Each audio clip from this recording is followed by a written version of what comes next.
Hi, and good afternoon. I am Tammy Gillies. I'm the Regional Director of the ADL in San Diego. It's great to be with friends, thank you. I want to also introduce to you Undersheriff Mike Barnett from the San Diego Sheriff's Office.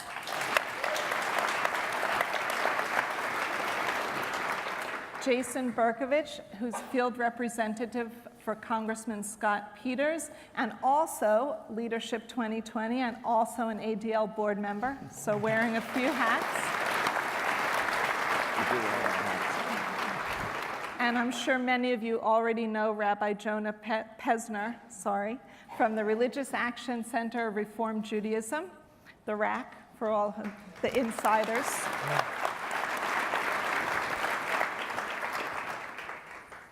So I have been with ADL for 12 years. And I still cannot believe that I am sitting up here talking to you about Jews being shot in a synagogue merely because they're Jews in San Diego in 2019. So we want to share with you a little bit about that day and what happened and what ADL did and how we're moving forward in the community.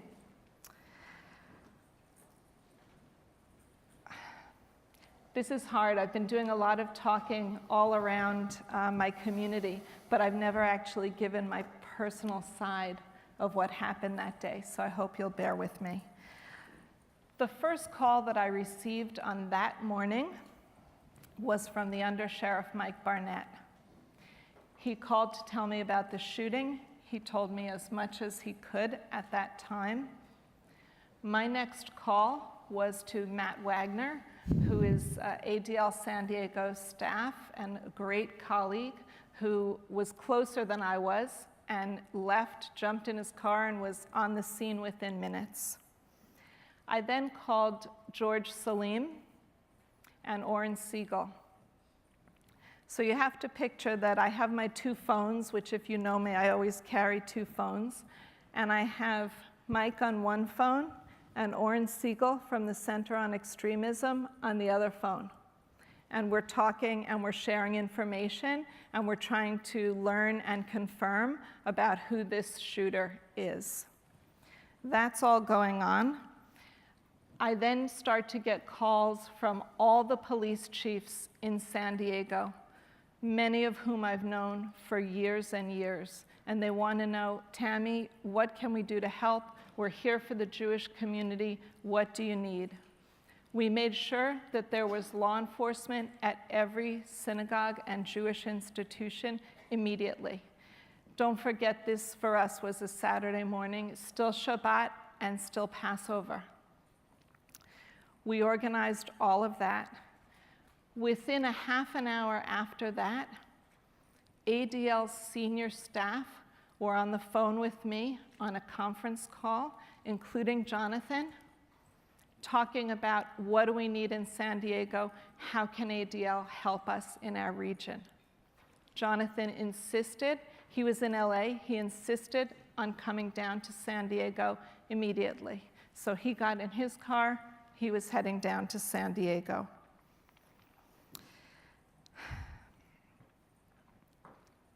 I also have to mention my friend Cliff Schechter. If Cliff is in the room, this is Cliff's synagogue. Cliff helped build this synagogue. He was on the phone with me all day helping to connect with the people that I needed to connect with, so I'm very grateful. I can't tell you, as a regional director, the support that I got from our national office at every level was just amazing. I went to the command center and saw the sheriff, the undersheriff, all the chiefs, the head of the FBI, all folks that I had worked with for a long time. And when they saw me, I could see in their eyes that they understood the heartbreak of the Jewish community. And they are our friends, and they're our colleagues, and I look forward to you hearing from Mike. We spent the rest of the afternoon at the rabbi's home, being sort of a cultural bridge between the FBI, Sheriff's Department, and Chabad, working with the folks that were there.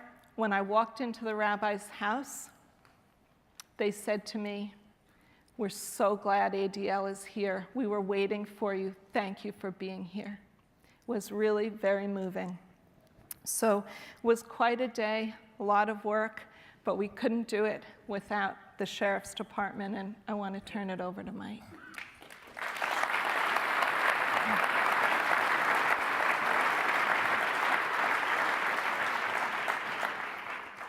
Thank you, Tammy. I'll just walk through a little bit to give you some context of what Saturday, April 27th was like. It was about 11:35 or so in the morning, and my work day that day began, as it often does, with a telephone call.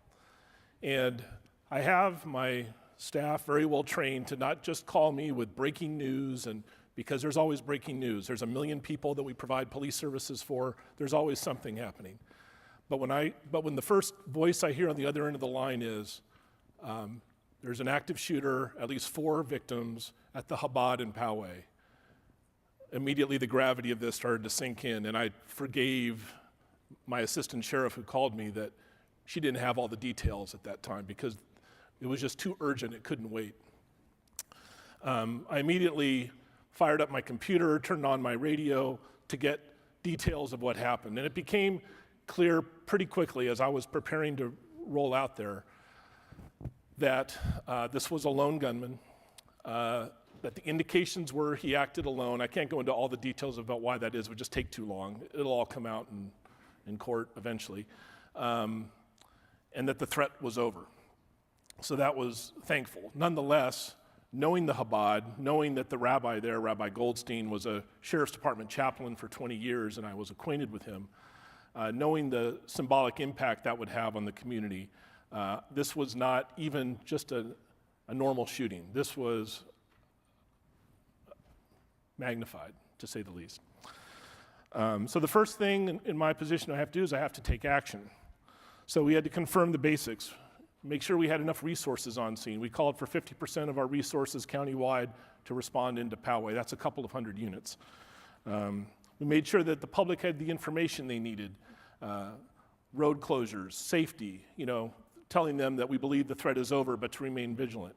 Making sure that deputies go to all the Jewish houses of worship and community centers throughout our jurisdiction. And we maintain a list of those in our communications center for this occasion, which we hoped would never occur.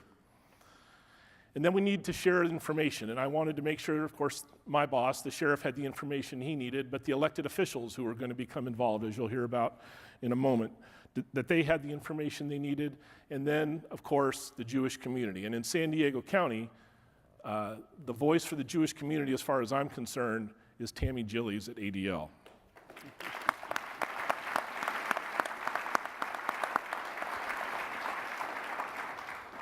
So I was on scene there doing all that. It's nice to have lights and siren on your car because you can get places quickly.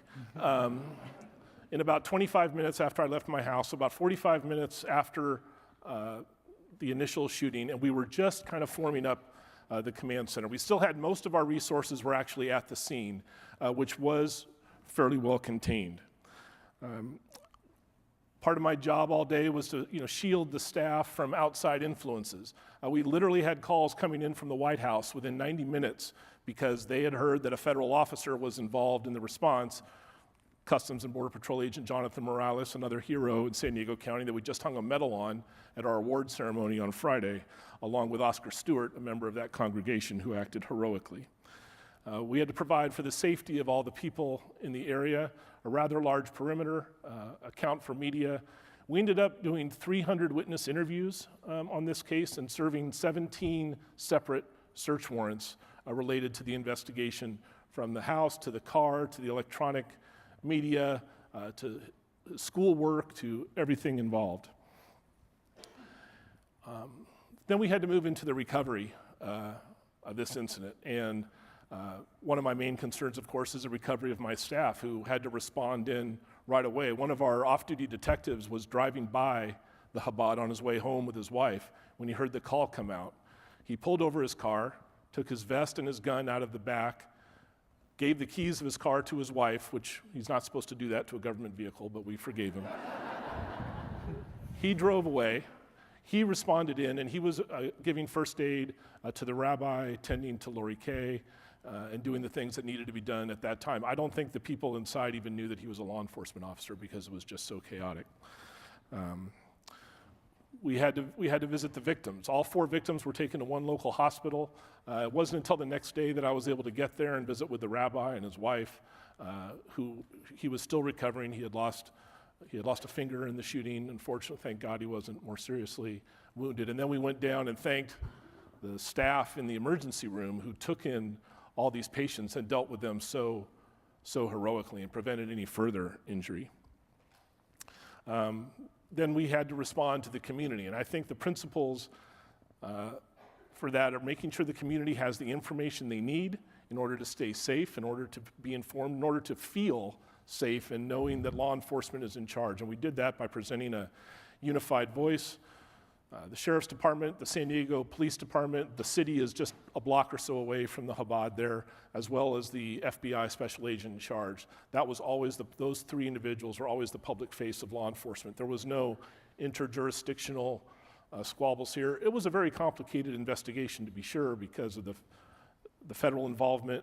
This defendant has actually been indicted in both state and federal court and is actually facing potentially capital charges in both. And that's unprecedented, at least in our local area. And then the community. It was pretty much, the Poway community is a very, in a mass metropolis like San Diego County of 3.5 million people, the city of Poway, which is about 60,000, is a pretty nice, cohesive community. And they spontaneously were setting up commemorations on the side of the road. They set up this vigil at Poway High School for a day and a half later. Over 4,000 people were there. You'll see some pictures later on. But law enforcement had to be present, not only in the immediate aftermath, but ongoing, and continue to give that support. And our partnership with ADL was a benefit both to us and, more importantly, to the community at large, including, but not exclusively limited to, the Jewish community. So that's what the response, the recovery, and going forward, we hope to maintain in our relationship with ADL and our commitment to keep all the people in San Diego County safe. Thank you. Mike.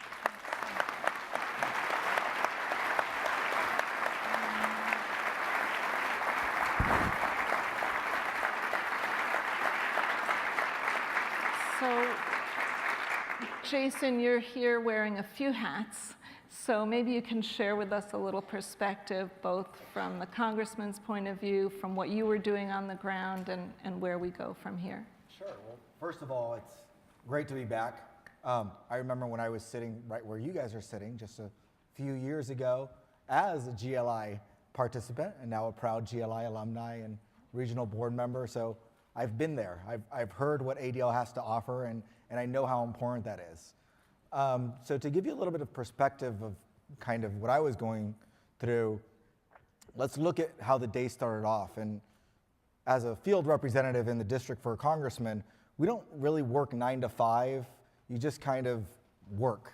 So an event happens here, an event happens there, you get a phone call here, you get a phone call there. So I started my Saturday thinking, I've got nothing on the calendar, this is awesome. I went to brunch at a friend's house. I'm wearing flip-flops. I've got some sweats on. I got a t-shirt, probably look like I just rolled out of bed and my hair's all over the place, and sitting there having brunch.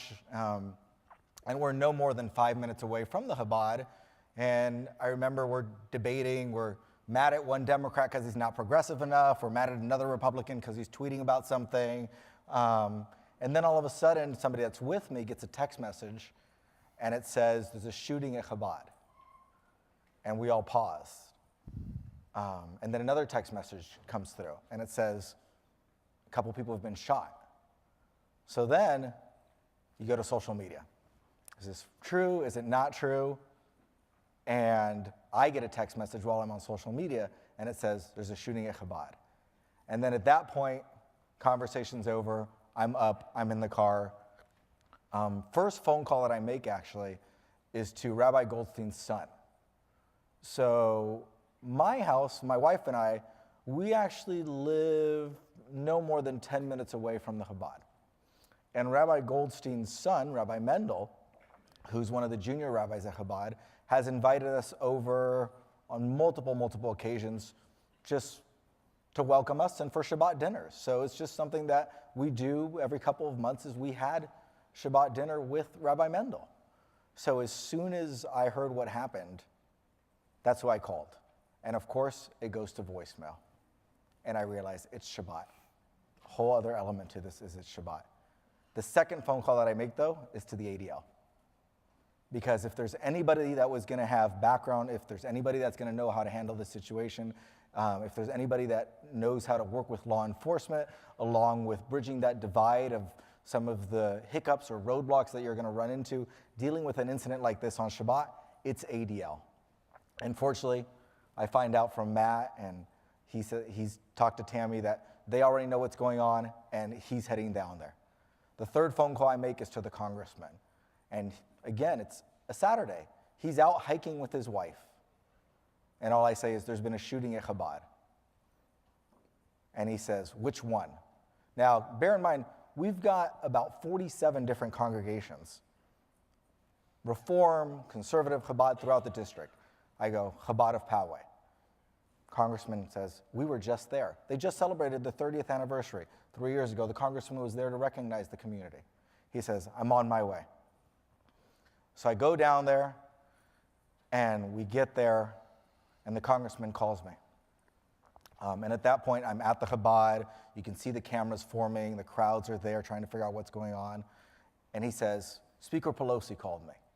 What do you guys need? And I let him know, fortunately, here in San Diego, and it's because of the great relationships that we have, the FBI, the DEA, sheriffs, police, they all work together already. So fortunately for us, we already had federal law enforcement on the ground right away, working with our local officers because they know each other. And this is something that's critical, given everything that's going on now, is we need to realize that we're all partners in this. Whether you're looking at state, county, city, federal, we're all partners. And when it comes to incidents like this, we need to work together. And basically, for the next entirety of the day, I spent a lot of it down there really trying to coordinate, first explain to people, because of the Shabbat factor, why it is that you're going to have difficulties trying to interview a witness. And by the way, it's not just that they might not be ready to be interviewed, but you have to look at whether there's a female officer interviewing the female, or whether there's a male officer interviewing the male, because if a male officer is going to try to interview a female, then there's a whole other dynamic to that as well.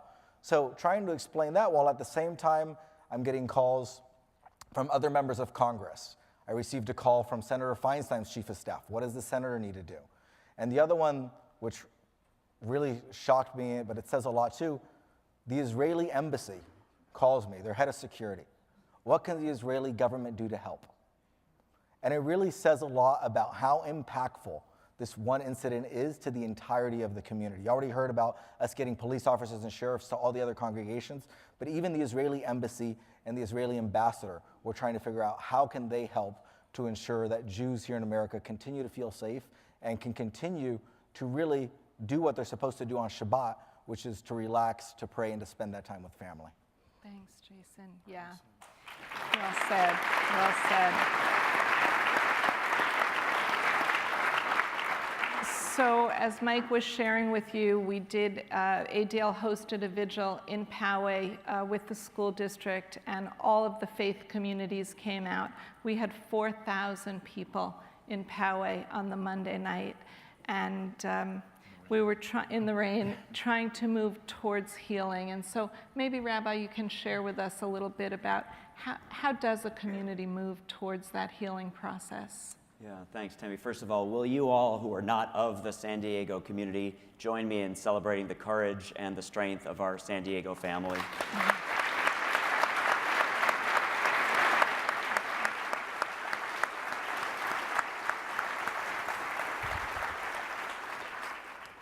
So I would share a little bit of perspective. It was 2 years ago that many of us were reacting to what we were seeing in Charlottesville. and we were in close touch with the ADL. I'm the leader of the Reformed Jewish movement, which is the largest denomination in Jewish life, but I'm keenly aware I'm a rabbi for all of the Jewish people. And so when Charlottesville happened and we saw tiki torch-bearing, assault rifle-toting goons chanting, "Jews will not replace us," and outside the Reformed synagogue of Charlottesville, 3 armed white supremacists stood with their assault rifles, we wondered how soon it would be before someone would actually enter a synagogue and commit mass murder. And so Pittsburgh happened a year after that, and now the Chabad, our beloved Lubavitch family in San Diego, has also experienced this tragedy. So the question of how we heal and where we go from here demands some historic perspective. After Charlottesville, I shared some reflections around the prophet Zechariah, who said famously, despite all of the tragedies that the Jewish people had endured with the destruction of the temple, the exile and diaspora, he famously said, "But we are asirei hatikva." We are prisoners of hope. We are prisoners of hope. For thousands of years, Jews have held on to hatikva, the notion that the world ought not to be the world as it is, with anti-Semitism, racism and bigotry and hate, but it could be the world as we imagine it could be, a world of the state of Israel restored, living in peace and security, and a world in which all people, Jewish and Muslim and Christian and white and black and brown, can live with hope. And so here we are today, and you saw a moment ago the beautiful picture of the vigil of folks coming together in Poway. Now just take a second and savor the meaning of that image. They were black and white and brown. They were Muslim, they were Christian and Jew. They were young, they were old. It was the full array of God's creation coming together in solidarity. My grandma Fanny, who came here when she was 16 years old from Russia because she witnessed the rabbi of her town dragged to his death by his beard, so she came as a refugee at 16 with nothing, could not have imagined 100 years later the thousands and thousands of people, Christian people, not Jewish people, would show up to be in solidarity for Jews when we were the victims of an act of violence. When I was in Pittsburgh, within hours of the mass shooting at Tree of Life Synagogue, what I witnessed, which was much like the vigil in San Diego, with thousands of people packed into the Soldiers and Sailors Hall and many more thousands out on the streets. There were Muslim community leaders, there were African American church leaders, and what they shared as their testimony should inspire and guide us today as we ask, where do we go from here? The Muslim community that raised the money to pay for all of the funerals of all of the victims of Tree of Life and committed to stand guard outside synagogues to keep Jews safe. The African American church community, the lead pastor in the city of Pittsburgh, who stood up and said, number one, let's remember, this was an act of violence and anti-Semitism against Jews, and today we are all with the Jews. But let us also remember, he said, it was only 3 years ago that another white supremacist entered Mother Emanuel Church and shot 9 black worshipers in cold blood because they were black Christians. And just 3 days before Pittsburgh, a different white supremacist walked into a Kroger's and shot 2 black people because the church he tried to go into was locked. And it was only locked because of what happened in Mother Emanuel Church. And he reminded us, Tree of Life Synagogue was the highest congregation, the Hebrew Immigrant Aid Society, that had shown solidarity with refugees. The bottom line of the theology of hope is not a Jewish concept. Hope is a human concept. Muslim, Christian, Jew, black, white, brown. The only way we will overcome the racism, the bigotry, and the hate is when collectively, together, we stand with one another, not just at the moments of pain and loss, in the vigils, and in the interfaith prayer services, and in the rallies, but day in and day out, when we act together to beat back the rhetoric of Islamophobia, anti-Semitism, and racism, and to beat back the policies that reflect that kind of bigotry. We can do this, and we can do this together. Thank you, Rabbi.